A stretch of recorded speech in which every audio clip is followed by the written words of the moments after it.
Hey, Amie. Yeah, Juan. Give me that beat. It's Baseball Shangri-La with Amie Cuevas and Juan Ramirez.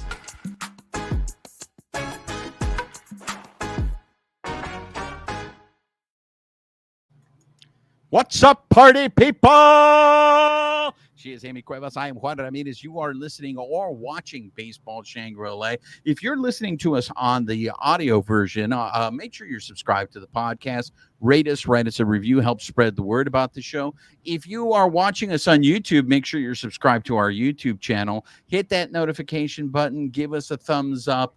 Leave us comments. We love engaging with you. And most importantly, make sure you're following us on social media. On X at BB Shangri-La, on Instagram, YouTube, and Twitch at Baseball Shangri-La. Amie, ¿cómo estás? I feel like I haven't seen you in 5 years. Oh, wait, just kidding. I saw you yesterday. That's right. And we're going to get into those adventures that Amie and I got into at Sunday's game at Dodger Stadium in our next episode.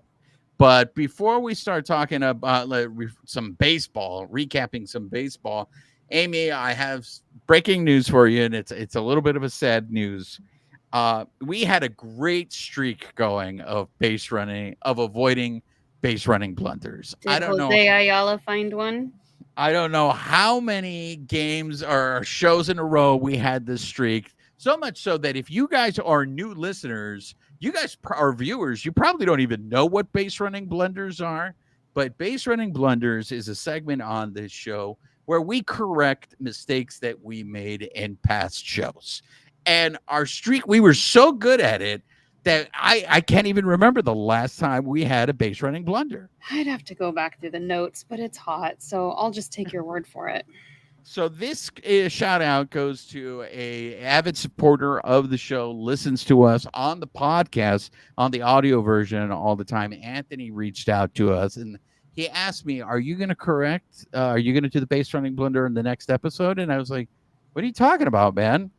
And here's my base running blunder. Again, my apologies to you, Amie. I totally own up to it.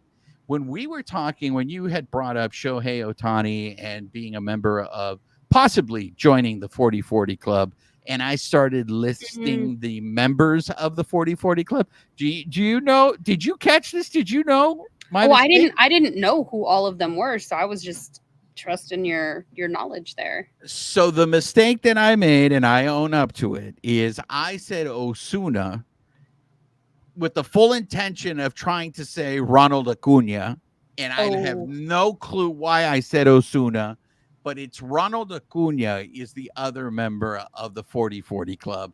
I said Osuna. So, Anthony, I want to thank you for keeping us honest. I know there is no negative. He's not being petty because thank you for keeping us honest. Like, we'll take the golden sombrero on, days since last base running blunder. We're starting back at zero. He forgives us our trespasses and continues to listen to the show. So, Anthony, big shout out there, and would this almost be like when, I don't know, baseball players maybe make a mistake playing? What is it that me and Philip Lopez talk about? Baseball? No, not at all. No, there you have it, ladies and gentlemen. Less than 4 minutes into the episode, and we have our first "It's Just Baseball" reference. So it's not just baseball. This is our love. That's baseball. That's baseball. So I want to own up to that. So before we recap the series last week that the Doyers had on their homestand, Amie, you were at Dodger Stadium this past weekend, and it was a great weekend. We are going to devote our next episode completely to Alumni Weekend. So if we don't mention it here, don't worry about it. We're going to spend a lot of time in it on our next episode. But Amie, you were there this weekend providing coverage. What updates do you have that we got from Dave Roberts? So the biggest ones were that people noticed that Will Smith wasn't going to be on the roster Saturday, and they were giving him a day off. Doc wanted him to be able to catch Glasnow, and they want him to play 2 out of 3 in Milwaukee. So they're trying to get him some rest, but they did say that he has been avidly working. I'm going to stop you right there before we get another base running blunder. I'm assuming what you meant was lineup and not roster. Oh my God. I do that all the time. Yes. Lineup. Yes, All right. correct. So before you guys come at us and be like, "What the hell's wrong with you guys?" She meant lineup. Thank All you. right. On the Back. lineup. Back. Okay, I'm safe. I didn't get picked off. But essentially, just he's working on getting his swing back, and they are seeing improvement with him. So hopefully that's going to translate to the next month and a half before the postseason. But bigger than that was Yoshinobu Yamamoto. He was throwing on Sunday morning. We also heard on Saturday that he would be throwing another bullpen on Wednesday, and he would be joining the team in St. Louis. So it looks like we may be seeing him activated sooner rather than later, which I know was one of your concerns, getting to see him before the postseason. So those were the big. You know what? And I'm going to say I wasn't concerned because I really don't expect him to come back. So I am very surprised. I'm not going to allow my hopes to get up because. Which I think is very realistic of you. I love when you patronize me. No. I'm being serious because if hopefully everything goes the way that they want, but if it doesn't, then you're not going to be let down. See, look, you're already turning over that new leaf. I'm making progress. By any chance, did he mention at all rehab starts? Like, what is the plan? How many would we see? Where would they send him? Because the clock is ticking. He didn't go into too much detail. It was a pretty short scrum on Saturday, and as you and I know, we were elsewhere during the one yesterday. So the biggest news that came out of yesterday's was obviously River Ryan getting shut down. We'll talk about that more later. But Tommy Edman and Max Muncy are out on their rehab assignments. Edman had 5 innings in center field. He walked twice. He went 0 for 1 with an RBI. Max Muncy was doing DH, and he was 1 for 3.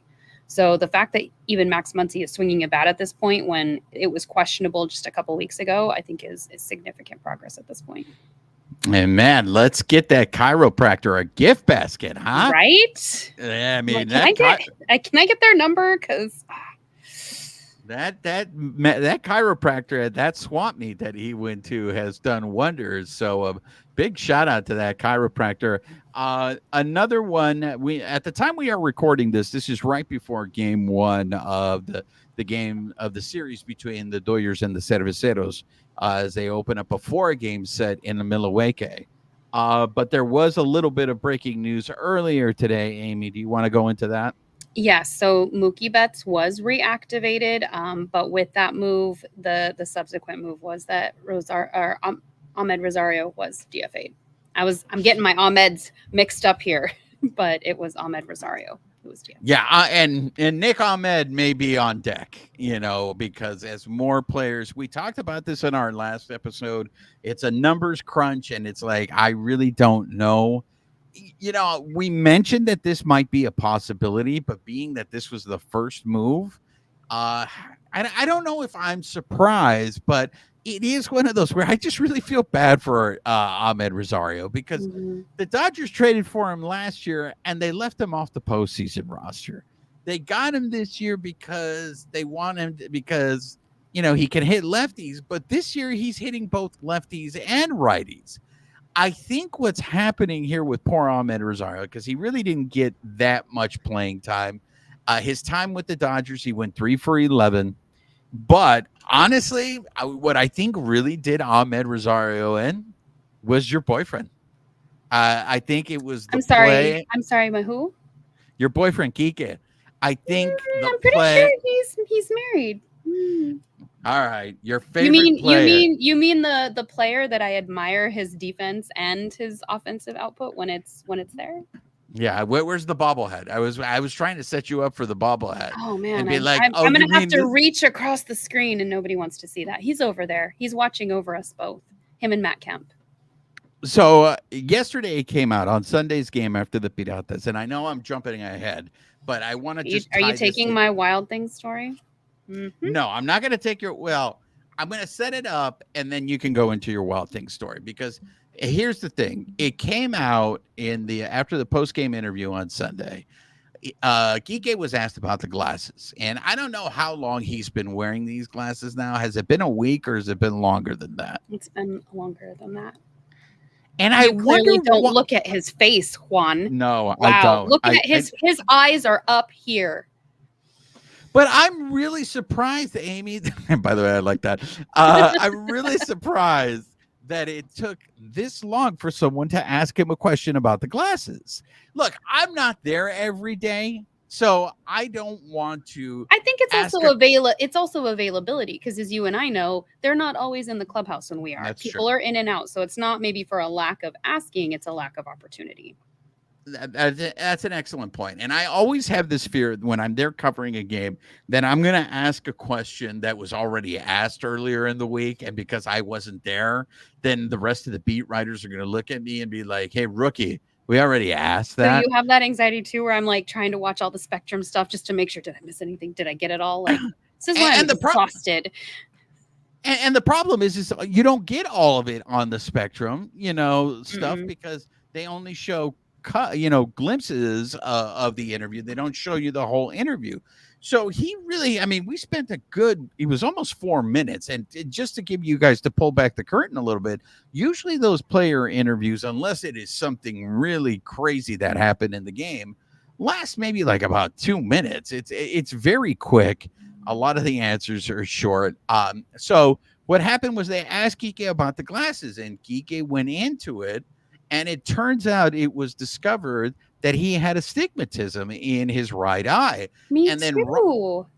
And then Roberts later on in the post game gave a little more feedback into it. But what happened was that because of that stigmatism that he had in his eye, he was having a hard time picking up the spin on the ball. So he ended up getting his eyes checked, and they turn out that they gave him these glasses. So it's really a lens just for that right eye, because he might have another stigmatism in his other eye, but there's nothing they could have done with the other eye. But I don't know why you're laughing. Do you not wear glasses, Juan? I do wear glasses. Okay. But I feel like both of my lenses are the same. Yeah, not all of us are like that. So not everybody has. Well, excuse me that I'm better than you. I'm sorry that I'm better than you. I'm just teaching you a little eyewear, a little eye care lesson that not everybody has the same prescription in each eye. And you can have an astigmatism in one and not in the other. So let me tell you something, Amy. For the majority of my life, I had 20/20 vision. Now that I'm must old, be nice, privileged. Now that I'm old and I literally cannot see like 10 feet in front of me, it has been a jarring experience. So now welcome. Exactly. Now I wear glasses, and it's a whole new world. A whole new world. There we go. Sing it. So basically what I'm getting at to set up your Wild Things story is because all of a sudden it was discovered that Kike has this vision problem, and now they kind of have addressed it. He has looked much better at the plate. Dave Roberts has even said now there were certain, especially against right-handed pitchers, there were certain at-bats where Kike looked like he was giving away the at-bat. And it's like, well, he can't see. That's why he's giving away the at-bat. So I think the issue is this. They wanted Ahmed Rosario for left-handed pitching. He's a right-handed hitter. Well, Kike's a right-handed hitter, and guess what? Kike is now looking much better at the plate, and this is where Kike excels over Ahmed. What you said, defensively. Kike is, he's holding down the fort at third base. For the most part, he's playing excellent defense at third base. And being the numbers game, I don't blame them. You keep Kike. Like I said, Nick Ahmed, the fat lady's in on 5. I think once some of these other players start coming in, but it's a numbers crunch. Why are you laughing at me? I'm just enjoying you for once talking positively about Kike. Like, this is a great moment. Oh, wow. Here we go. Not just passing it off to me. This is great. All right, go ahead with your Wild Things story. Well, no, I think it's ironic because that's attributed to Joe Kelly, but then you see Kike with his glasses and exactly what you said. Eric Steven actually wrote a really great article on this about not only just him not seeing the spin, but because he's seeing a lot better, it's coinciding with him swinging better. He's controlling the strike zone better, and he's making better swinging decisions. they were saying that it was attributed actually to his former Astros teammate, Martin Maldonado, who's now playing on the White Sox. So while they were in Chicago in late June, he's the one who brought it up. He said, you might want to get more thorough eye exams than what we're getting essentially like on that annual spectrum. But to kind of back up what you were saying, before the All-Star game, he was hitting 191. He had 11 extra base hits in 67 games. Post the All-Star break, he's hitting 279. He's got 8 extra base hits in 20 games. So 11 versus 8 in those extra base hits, but that's 67 games versus 20 games. That's a market difference. So kudos to him for his glasses. Yeah, I mean, everything that Eric Steven wrote in that article is I agree with. It is apparent he looks very different at the plate. I mean, he is hitting the ball harder. I agree with Eric Steven in the sense that his swings look better. And who knew that it was all attributed to the fact I can see. But immediately it made me think of when Martin Sheen gets the glasses in the movie, and then all of a sudden, like it's a game changer. Back, Charlie Sheen. Oh, God dang it! I know these vultures, Amie. I know that was for me. It's been a Monday. I know you didn't feel the earthquake earlier, but it shook me up while I was in a client meeting, and my day has just been chaos since. And I heard it was really, really strong, and I did not feel it at all. So you didn't like my strong hand meme that I sent back to you? Give me that strong hand, that strong backhand there that you give me. All right, so let's look back at the Dodgers homestand. So they ended up going 4-2, and the way this team has been going lately, I think that's a really, really, encouraging sign, especially because the show pods and the Serpientes are right on their heels. But let's start with that Phillies of Philadelphia series. The Dodgers ended up losing 2 out of 3. An incredibly frustrating series because the Phillies have been going through it just like the Dodgers. And what's crazy, Amie, is since June, the Phillies have only won 2 series since June. You know what those series are, Amie? Both series against the Dodgers. Those are the only series the Phillies have won since June. Because right after they left Los Angeles, they go to Arizona, and the Serpientes took 3 out of 4. And I get it. The Serpientes are ridiculously hot right now. They're 21-6. Hansel, he's so hot right now. Sorry, I had to get a Zoolander quote in there. Wow. That was my Amie, Zoolander Tourette's kicking in. Sorry. Amie with the Zoolander love. She loves her Zoolander. I mean, in 27 games, their last 27 games are 21-6. I mean, I don't. Yeah. This is what they did last year. I don't know what's in the water over there. But this is what people were complaining about the Dodgers too. It's almost like in baseball, anybody can win or lose and go through like spurts. Like, we're excited because we're winning. They're probably bummed out and going through the same thing we were last month. What was July, like our first losing month? And I'm not going to quote an actual stat, so Jose Ayala back off. But in forever. I'm going to go to the forever stat. We haven't lost a game in forever. But I think there are a lot of good things that came out of that, especially because there was a lot of doomsdaying around Kershaw before this series after his second start. And I think he came back a little bit stronger in that third one and showed that, okay, he can hold his own. He went 4 2/3 innings, gave up 5 hits, but he only got 1 earned run against him, struck out 5. So it was the opposite of the last outing. So I think that's a positive thing. We did get Freddie back Tuesday. He hit his 500th double. Unfortunately, in that same game on Tuesday, we lost Brusdar Graterol just as we got him back. He threw 8 pitches and he got pulled out with, what was it? I'm confusing all of the injuries now. I want to say it's a groin strain. It was a hamstring. CT3 has the groin strain. I can't keep all these injuries straight. I think Graterol's was considered a hamstring issue. And they thought it was grade 3, but then they got the test done and it turned out to be grade 1. So instead of being out for the season, we may see him before the end. We'll see. Yeah, it was it's not as bad as they thought, but still not great. He was 8 pitches in. Poor Grad. I mean, he just he just got back, and to literally get injured in that first inning, and to see him like when he was breaking down in tears, to me, you always want to go off of the player's reaction, right? Because I feel like the players know their body better than anybody. So when I saw Graterol basically crying as he was coming off the field, I'm like, oh, it's got to be bad. It's got to be bad because he knows he put in all this time to get back, and just like that, in a matter of seconds. And look, I mean, I know we're going to talk about what happened to River Ryan later on in the week, but man, I mean, I'm telling you, there is the Dodgers. It just feels like they're snake bit. To be able to overcome. Why are you laughing at me? I'm being genuine here. Oh, I'm sorry. There's injuries all across the league right now, and I think similar to what we were talking about last week,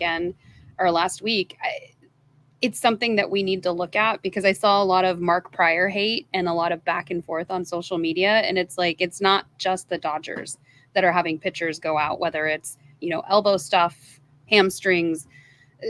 Pitchers are getting a lot more wear and tear, whether they're relievers or starters. So it's something that somebody needs to be looking into, the health for these guys.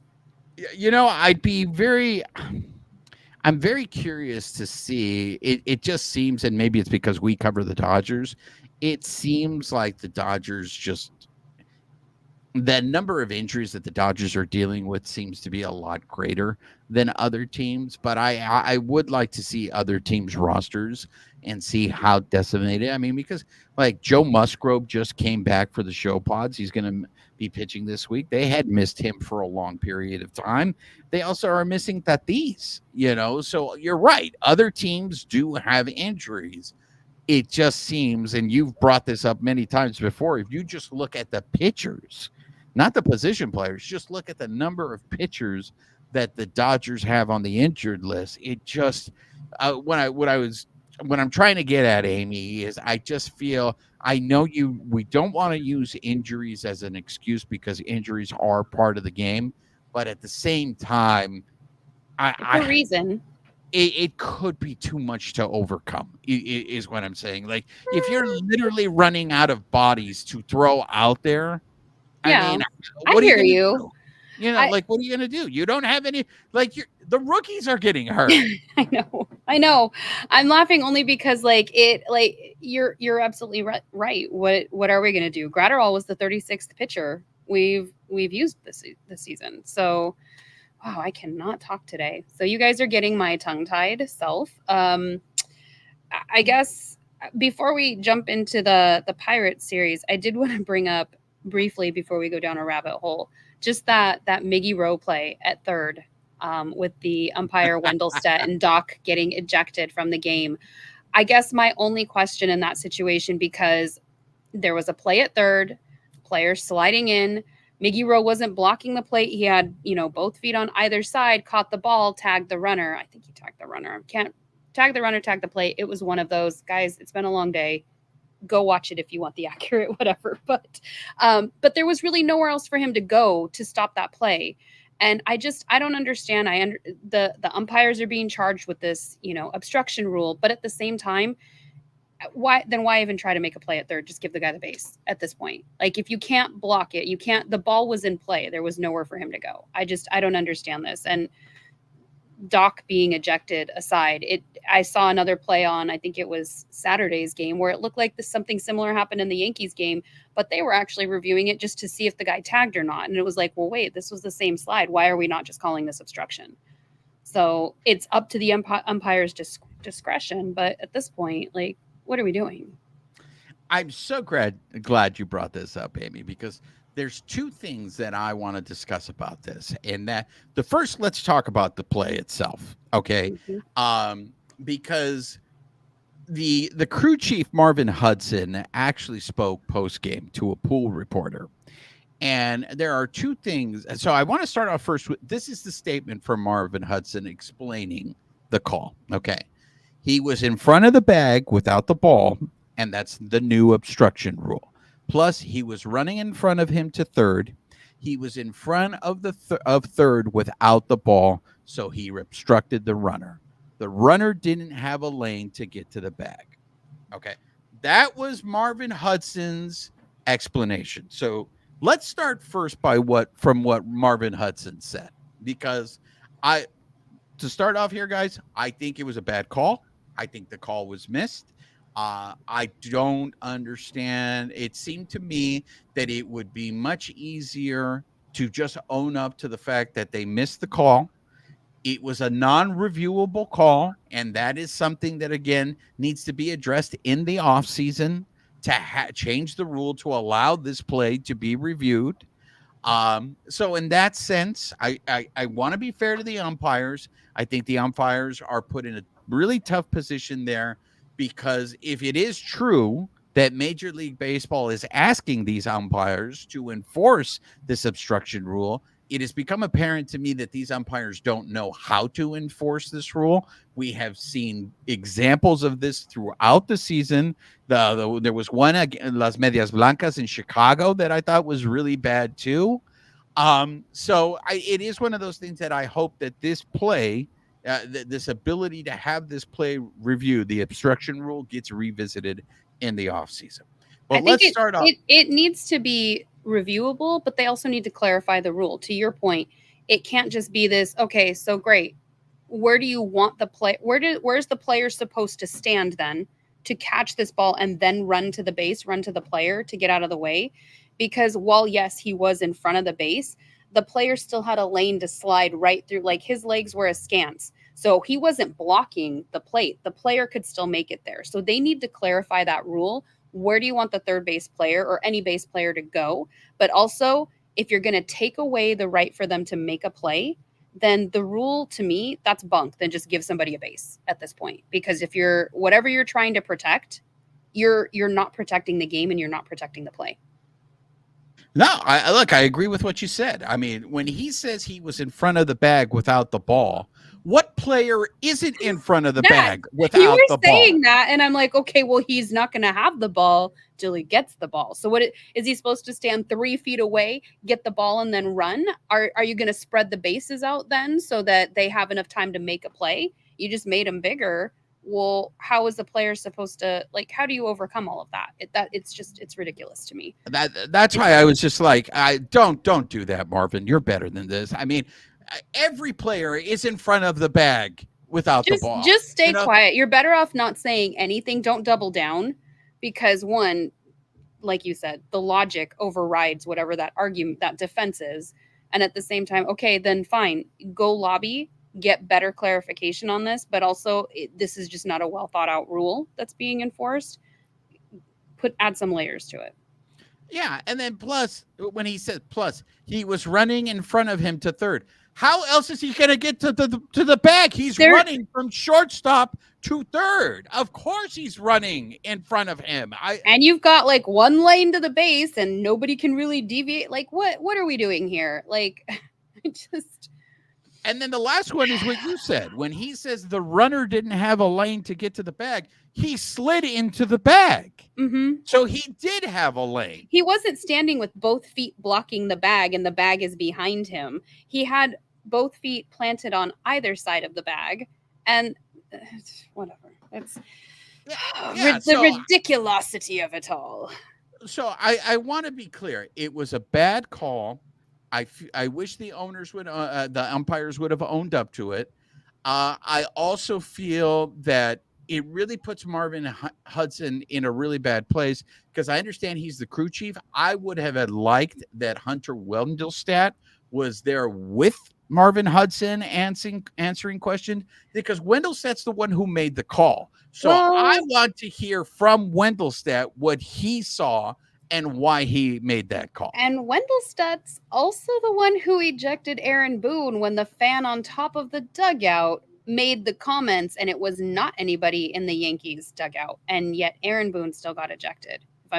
Honestly, you know what? That might even be a base running blunder at this point, because I can't remember all of the umpire errors this season, but I'm pretty sure that was the one, because I know Aaron gets ejected pretty frequently, but I'm pretty sure.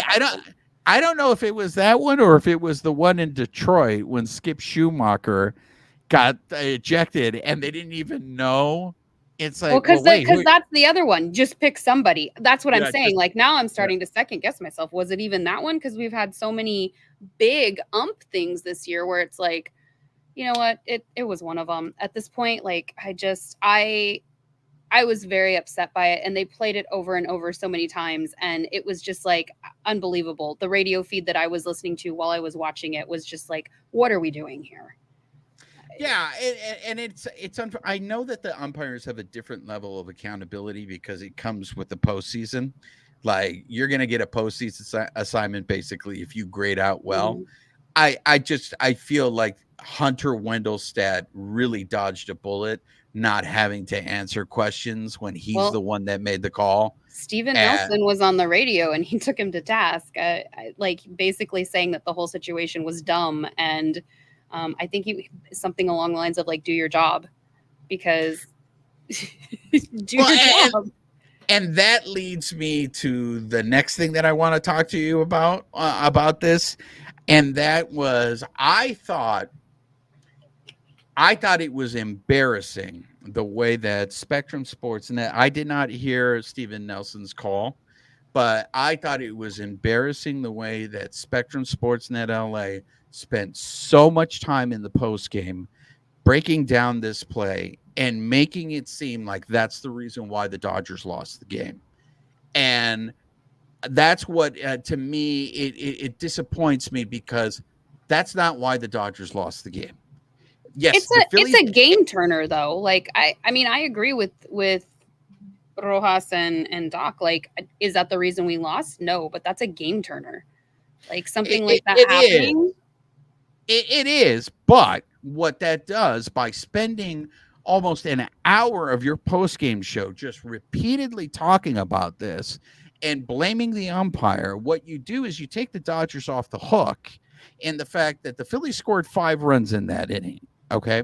Let's say they make that call, they get that out. The Phillies don't score a run. The Dodgers are still winning 4-3. The Dodgers did not score for the remainder of that game. Schwarber is the guy who almost single-handedly beat him in that game. He ended up hitting a home run later on in the game. So at worst, the Phillies tie that game, and you don't know if the Dodgers come back to win. And that's but you also don't know if that's a game killer for their mood and whatnot. Just like we've seen somebody starts hitting and that's contagious. Something like this happens and that could deflate the morale. That does impact players and how they're playing. We don't know. This is where we start woulda, shoulda, coulda-ing, and like we don't know what would have happened. But I think it is a valid point that that's a contributor to how the game went. But we have also seen this offense go cold. Maybe they do win it by 1 point. Maybe they do tie it and somebody wins an extra innings. That's the game. Like this is like you capitalize on the errors, the miss, things that don't happen the way that you want them to, but that's both sides doing it. And I feel like if they are talking about something like that, that's what everybody was talking about. At least the people that I was talking to, it was like this call. They're discussing, what the call of the night was, what the big thing was. No, I agree. But to spend the whole post game talking about it, you take the Dodgers off the hook from the fact that they did not score after the second inning, and that's not the first time this has happened. I don't think they were late. They were taking them off the hook. I mean, that's not how I interpreted it. I didn't feel like they were like, well, they would have had this if that hadn't happened. It still falls on the Dodgers to win a game, but I guess I just didn't get the same read on it that you did. It was like, all right, we're talking about something that is topical right now, and it could have gone either way. Could the Dodgers have hit more? But that's the narrative this whole season. Like, could any team hit more? Yeah, exactly. Which to me, that should be the focus: is why is this team so inconsistent offensively?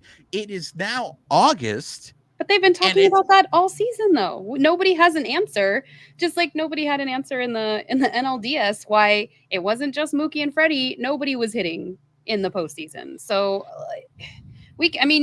I guess to me, it's like you can talk the topic of the night to death, or you can talk this offensive thing to death. But if the players aren't hitting, it's not.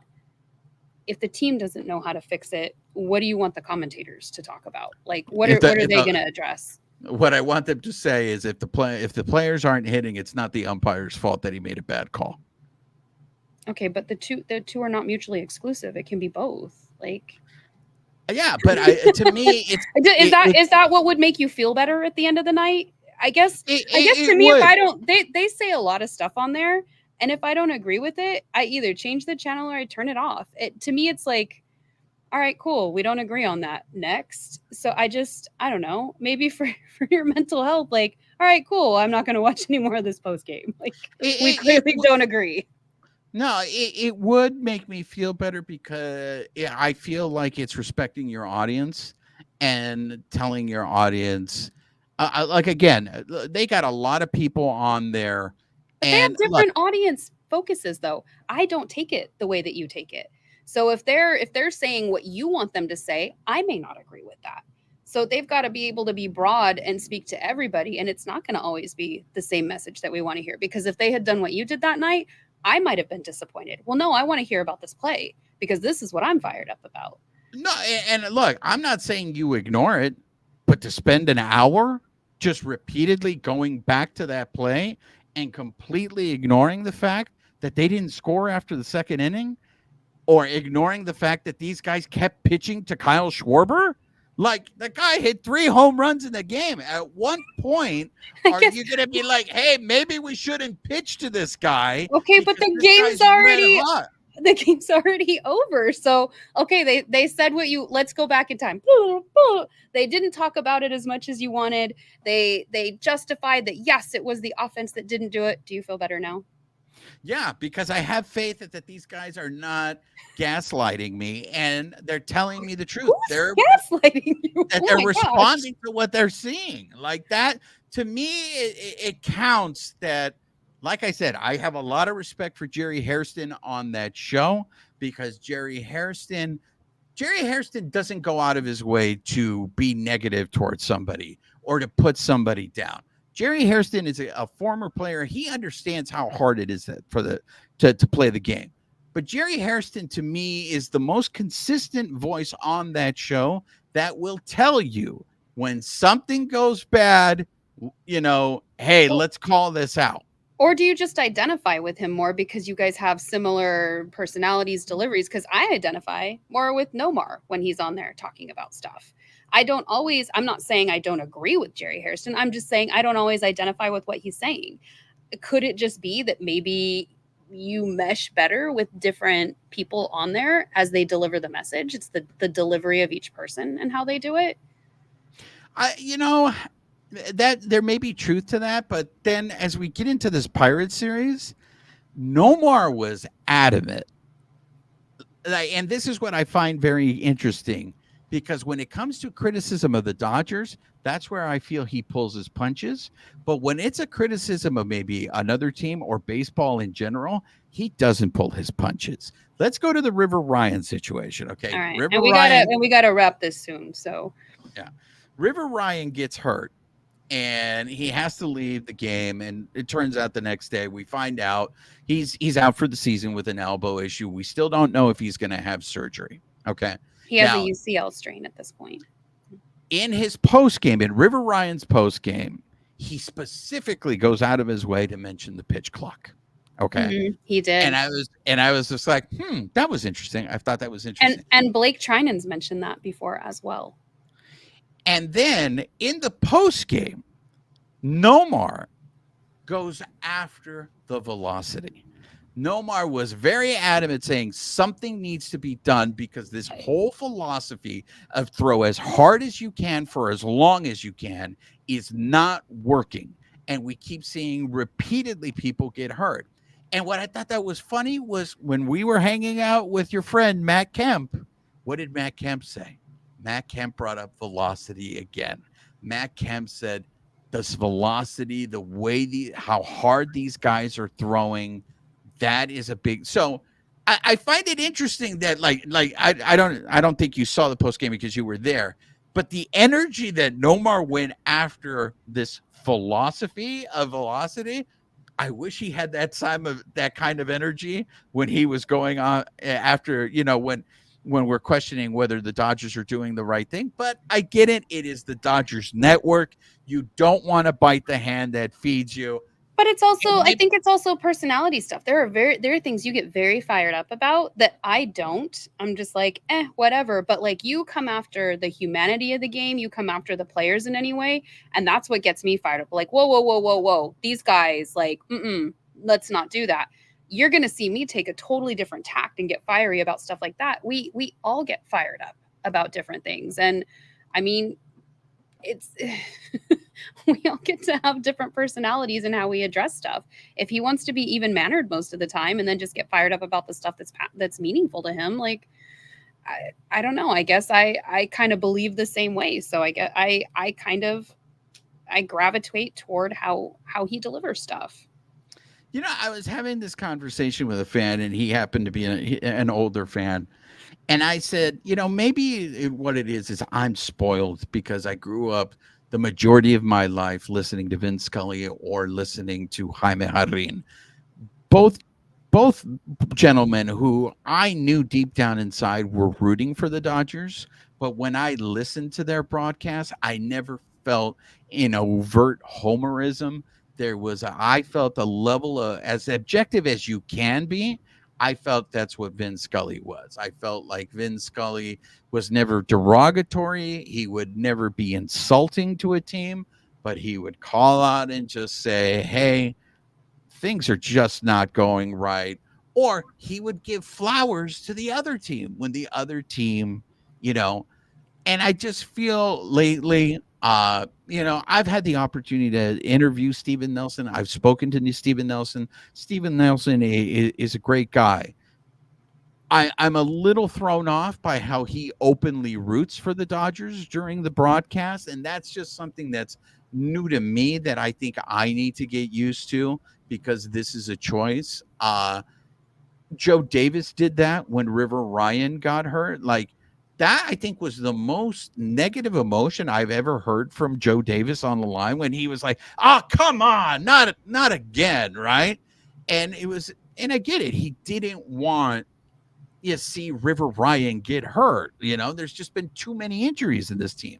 But that to me is something that is going to require me to get a little bit get used to, because let me tell you, when I was a kid and I would listen to the Superstation and WGN and the White Sox announcers, oh my gosh, they were the biggest homers. Like Hawk Harrelson would literally end an inning and be like 2-1 good guys or 2-1 bad guys. And I'm like, oh my God, this is horrible. Thank God. I don't think our guys go to that extent, but I feel like you're hearkening back to like a better time with Vin. But I feel that on the other side. I feel like we as a fan base have lost that, where we're either attacking our own players or attacking people on other teams. And like, to me, like, what would Vin do? Like, what would Vin think of all of this? Just the way people talk about the game today.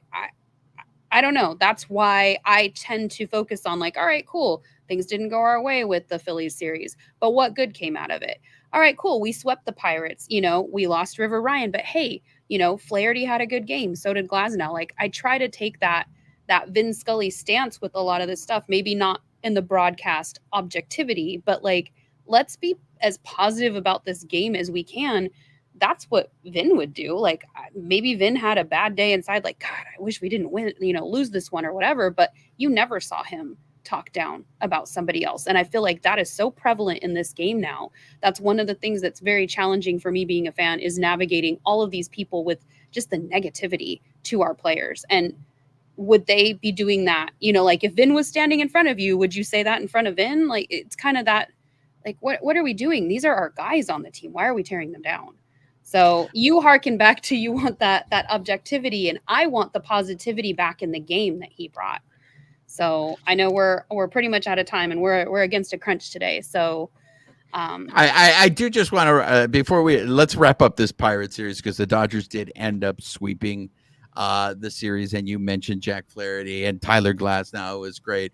The Oscar getting the game-winning hit on Sunday, that walk-off continues just to prove that, Amie, I don't know if there's anybody that you trust more in a clutch situation than Teoscar Hernandez in this lineup. That's the guy that you want up there because it seems like he does not cave under pressure. And I really love what he said in the post game yesterday after that Pirates game in terms of his approach. When he was just like, look, I was just trying to go to the middle of the field. And I thought his comments were very, very enlightening compared to what Dave Roberts said in post game when he was asked about Shohei's struggles with runners in scoring position. And Roberts said, I think Shohei's swing is getting a little too long. Maybe Shohei is trying to do too much. And maybe because of the injuries, the people that are missing in this lineup, Shohei does feel like he needs to do that. All the fan pressure. But then you hear Teoscar basically say, hey, in that situation, I'm not trying to hit a home run. I'm trying to go up the middle. I'm trying to get a base hit because a base hit will win the game just as a home run would win the game. So I thought that was great that we saw there. Yeah, the Ryan one. He's got 79 RBIs. He's second on the team, sixth in the National League, and he has 2 walk-offs, including the one that happened on Sunday. So go ahead, keep going, Teoscar. Like, you keep hearing the chance of like extend this guy, and he would be like one of those candidates for It'll be very interesting to see what they decide to do for him. I also look, the Pirates were a team that were fighting. Houston, we have a problem. we're gonna wrap things up. All right. So on the next episode, we're gonna go into Alumni Weekend. So make sure if you've been listening to us on the audio portion, make sure you're subscribed to the podcast, rate us, write us a review, help spread the word. If you're watching us on YouTube, make sure you're subscribed to our YouTube channel. Hit that notification button. Leave us comments. We love engaging with you. Give us a thumbs up. And make sure you're following us on social media, on X at BB Shangri-La, on Instagram, YouTube, and Twitch at Baseball Shangri-La. She is Amie Cuevas. I am Juan Ramirez. Nos despedimos con un beso. Amie, say goodbye to the people. Goodbye, people.